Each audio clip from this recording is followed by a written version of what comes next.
It was a beautiful morning on the island of Sodor. Thomas the Tank Engine's blue paint sparkled in the sunshine as he puffed happily along his branch line with Annie and Clarabelle. He was feeling very pleased with himself.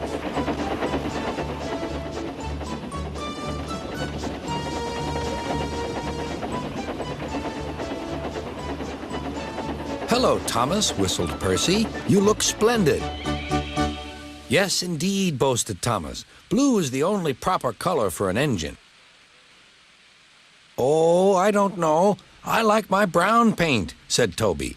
"I've always been green. I wouldn't want to be any other color either," added Percy. "Well, well, anyway," huffed Thomas, "blue is the only color for a really useful engine. Everyone knows that." Percy said no more. He just grinned at Toby. Later, Thomas was resting when Percy arrived. A large hopper was loading his freight cars full of coal. Thomas was still being cheeky. "Careful," he warned. "Watch out with those silly cars." Go on," muttered the cars. "And by the way," went on Thomas, "those buffers don't look very safe to me." The last load poured down. "Help, help," cried Thomas. "Get me out." Percy was worried, but he couldn't help laughing.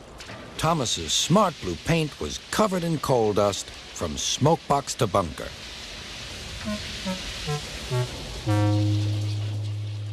"Ha ha!" chuckled Percy. "You don't look really useful now, Thomas. You look really disgraceful." "I'm not disgraceful," choked Thomas. "You did that on purpose. Get me out."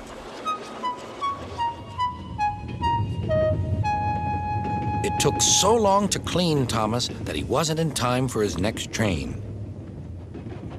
Toby had to take Annie and Clarabelle. "Poor Thomas," whispered Annie to Clarabelle. They were most upset.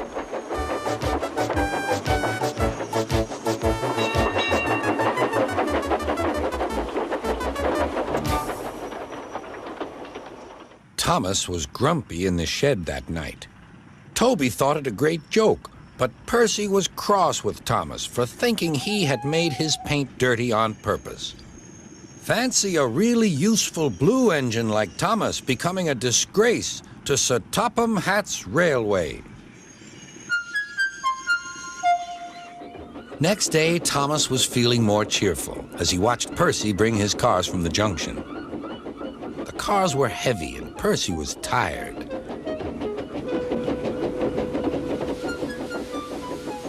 "Have a drink," said his driver. "Then you'll feel better."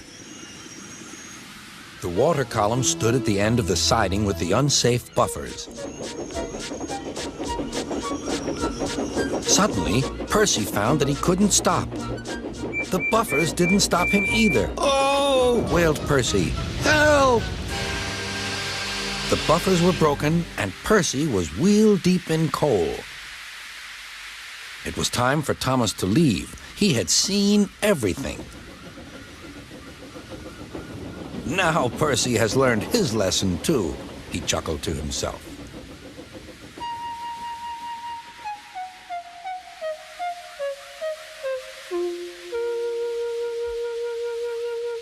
That night, the two engines made up their quarrel. "I didn't cause your accident on purpose, Thomas," whispered Percy. "You do know that, don't you?"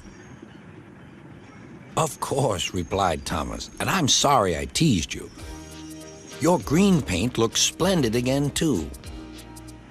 In future, we'll both be more careful of coal."